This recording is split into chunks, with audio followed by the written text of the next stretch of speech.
Everyone, নতুন একটি ভিডিওতে সবাইকে স্বাগতম। এরকম একটি রেসিপি হবে নাকি? কেউ কি বলতে পারবেন এটা ঠিক কি বানিয়েছি?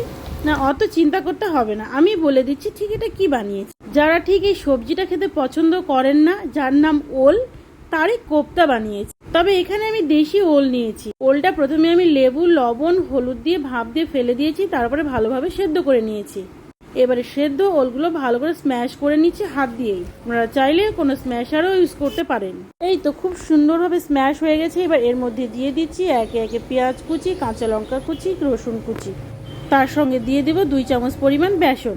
এরপর দিচ্ছি স্বাদ মতো লবণ, লঙ্কা গুঁড়ো, হলুদ গুঁড়ো, ধনে গুঁড়ো, জিরে গুঁড়ো। তারপর সবগুলো উপকরণ ভালোভাবে মাখিয়ে নেব। এখানে বেসনটা এই কারণেই দেওয়া হয়েছে যেন বাইন্ডিংটা ভালো হয়, না হলে তেলে দেওয়ার সঙ্গে সঙ্গে খুলে যাবে। এই তো মাখানো হয়ে গেছে। এবার এর থেকে কিছুটা নিয়ে ছোট ছোট বল করে বানিয়ে নিচ্ছি। সবগুলো একভাবে বানানো হয়ে গেলে প্যানে আগে থেকেই তেল গরম করে রেখেছি, তার মধ্যে দিয়ে দিচ্ছি।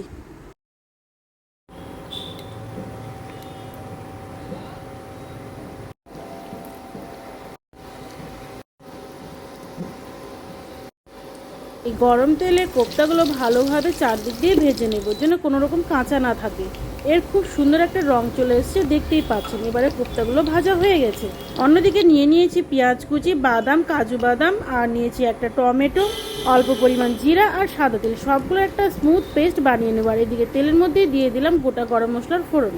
পেস্টটা দিয়ে দিচ্ছি তেলের মধ্যে। দেওয়ার পরে এটা ততক্ষণ পর্যন্ত কষাবো যতক্ষণ না এর থেকে তেলটা ছেড়ে দেয়।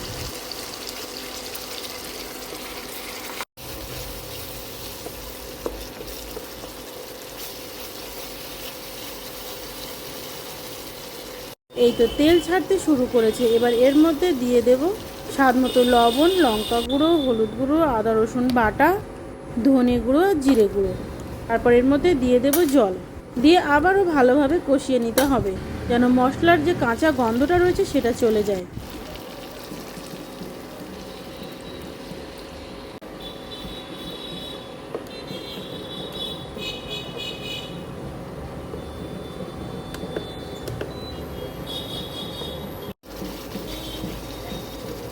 এই তো কষানো হয়ে এসেছে। এবার এর মধ্যে দিয়ে দেবো পরিমাণ মতো জল গ্রেভির জন্য।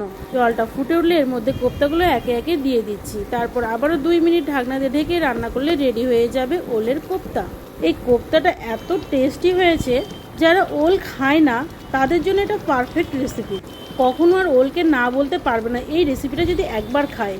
এটা 100% নো ফেলিয়ার রেসিপি। একবার তো ট্রাই করে দেখুন, আর আমার কমেন্টে জানাতে ভুলবেন না ট্রাই করে ঠিক কেমন লাগলো। আজকে এখানেই দেখা হবে অন্য কোনো ভিডিওতে। ভালো থাকবেন, সুস্থ থাকবেন, ধন্যবাদ।